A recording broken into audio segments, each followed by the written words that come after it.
मुझे राम मंदिर उद्घाटन का निमंत्रण ही नहीं मिला, भारी मन से बोले उद्धव ठाकरे। अयोध्या में बनकर तैयार हो रहे भव्य राम मंदिर का उद्घाटन 22 जनवरी को होना है। इसके लिए एक पक्ष विपक्ष के सभी बड़े नेताओं को निमंत्रण भेजा जा चुका है।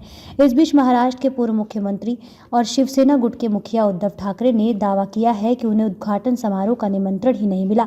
शनिवार को प्रेस कॉन्फ्रेंस के दौरान जब उनसे इस बारे में सवाल पूछा गया तो उन्होंने कहा, मुझे अब तक निमंत्रण नहीं मिला। उन्होंने मंदिर को लेकर राजनीतिक का आरोप लगाते हुए कहा कि मंदिर के लिए सैकड़ों लोगों ने अपना बलिदान दिया है, कानून बनाकर मंदिर क्यों नहीं बना। बीजेपी के साथ गठबंधन की अपनी सरकार का जिक्र करते हुए उन्होंने कहा, जब हमारी गठबंधन की सरकार थी तब मुझे लगा था सरकार कानून बनाकर मंदिर बनाएगी, लेकिन ऐसा हुआ नहीं। सुप्रीम कोर्ट ने फैसला दिया था तब मंदिर बन रहा है। उन्होंने कहा, मेरा यह कहना है कि राम मंदिर को लेकर राजनीति नहीं होनी चाहिए। राम मंदिर सरकार ने नहीं, सुप्रीम कोर्ट ने बनाया है। अयोध्या जाने के लिए निमंत्रण की जरूरत नहीं। राम मंदिर उद्घाटन कार्यक्रम में जाने के सवाल पर उद्धव ने कहा, मुझे अब तक कोई निमंत्रण भी नहीं आया है और वहां जाने के लिए मुझे निमंत्रण नहीं चाहिए। 22 जनवरी के दिन ही वहां पर जाएं ऐसा ज़रूरी नहीं है। मैं जब चाहूं तब रामलला के दर्शन के जा सकता हूं। मुझे निमंत्रण की ज़रूरत नहीं है। राम मंदिर का निर्माण जब नहीं हुआ था तब भी मैं रामलला के दर्शन के लिए गया था और जब चाहूँ तब जा सकता हूँ। सीट शेयरिंग को बात पूरी। गठबंधन में सीट शेयरिंग को लेकर उन्होंने कहा, सब कुछ अच्छा चल रहा है। जब इंडिया की बैठक हुई तब ये तय हुआ था कि हम मिलकर फैसला लेंगे। जिसको जो कहना है वो कहने दीजिए। वंचित बहुजन को लेकर मेरे पास कोई फॉर्मूला नहीं आया। एनसीपी के साथ लगभग सीट शेयरिंग को लेकर हमारी बात पूरी हो चुकी है। कांग्रेस के वरिष्ठ नेता चाहे महाराष्ट्र के हों या फिर दिल्ली के, जब तक मुझे उनने तरफ से कुछ बोला नहीं जाएगा तब तक मैं इस पर कुछ नहीं बोलूँगा। सीट शेयरिंग को लेकर अब तक कोई फॉर्मूला तय नहीं हुआ। प्रकाश अंबेडकर से होगी बैठक। महाराष्ट्र के चर्चित दलित नेता प्रकाश अंबेडकर को लेकर उद्धव ने कहा कि ये प्रकाश अंबेडकर ने जो सीट शेयरिंग को लेकर फॉर्मूला दिया है वो उनका अपना फॉर्मूला है।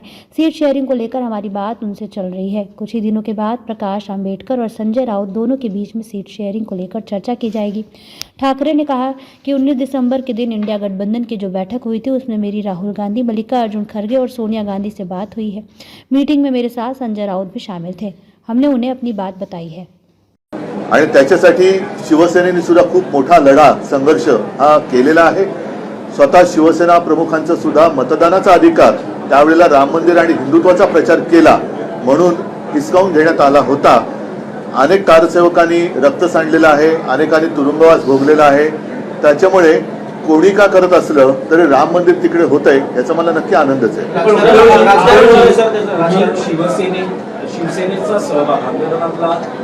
आणि एक गोष्ट सांगतो तुम्हाला की ज्या वेळेला सर्वोच्च न्यायालयाने तिकडे मंदिर व्हायला हवा हा निर्णय दिला, साहजिकच आहे आमची इच्छा अशी होती, कारण ही केस खूप वर्ष लटकली होती। आमची प्रामाणिकपणाने इच्छा अशी होती, आम्ही तेव्हा भारतीय जनता पक्षासोबत होतो आणि आम्हाला असं वाटलं होतं की भारतीय जनता पक्षाचं म्हणजे आपलं युतीचं सरकार केंद्रात आल्यानंतर खास कायदा बनवून राम मंदिर करण्यात येईल। तसं नाही झालं। सर्वोच्च न्यायालयाने तो निर्णय दिला आणि तो निर्णय दिल्यानंतर इतर कोणी दिले असतील कदाचित आपला एक सहयोग, पण शिवसेनेने पक्षनिधीतनं त्या मंदिरासाठी आम्ही आमचं योगदान दिलं होतं। त्याच्यामुळे मी मुख्यमंत्री झाल्यानंतर सुद्धा राम मंदिरात जाऊन आलेलो आहे। राम मंदिरात म्हणजे रामलल्लाचं दर्शन घेऊन आलेलो आहे आणि ज्या वेळेला हा प्रश्न थंड बसतात म्हणजे याचं पुढे काय हालचाल होते की नाही असे जेव्हा दिवस होते त्याही वेळेला मी अयोध्येत गेलेलो आहे। त्याच्यामुळे अयोध्येत मी कधी जाईन, कधी राम मंदिराचं रामलल्लाचं दर्शन घेईन। तूर्त मला एवढंच वाटतं की ह्याची एक पॉलिटिकल इव्हेंट होऊ नये हीच माझी अपेक्षा आहे। बाकी आम्हाला सगळ्यांना आनंद झालेलाच आहे आणि तो प्रत्येक हिंदूंना आणि रामप्रेमींना होणं स्वाभाविक काय। बाबरी मशिदीचा ढाचा पाडला गेला त्यावेळेला फक्त आम्हीच होतो, शिवसैनिक कोणी नव्हते असेल तर त्यांनी स्पष्ट करावं असं देवेंद्र फडणवीस म्हणतात। ठीक आहे, त्यांनी तेच चढले असेल आणि त्यांच्या वज्राने तो पडला असेल तर मला माहिती नाही, पण त्यावेळेला सुंदरसिंग भंडारे वगैरे त्यांचेच होते नेते, उपनेते, उपाध्यक्ष काहीतरी।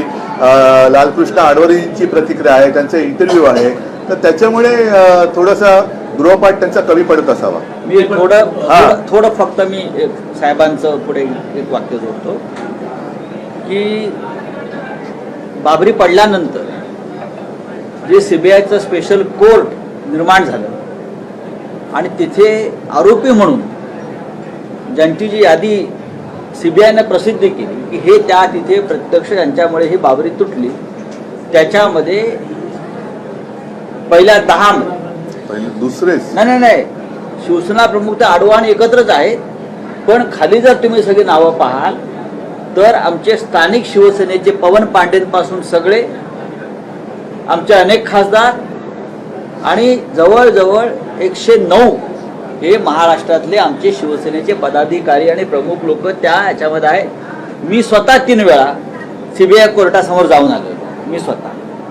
त्याच्यामुळे हे जे कोण म्हणतात त्यांनी थोडं सीबीआयचा सुनावणी झाली ते लखनौ कोर्ट, लखनौ कोर्टामध्ये स्पेशल कोर्टापुढची सुनावणी, आर्ग्युमेंट्स आणि साक्षी पुरावे हे तपासून घेतले पाहिजेत. त्यांना ते माहीत नसेल, ते वकील आहेत फडणवीस, त्यांनी एकदा पाहावं.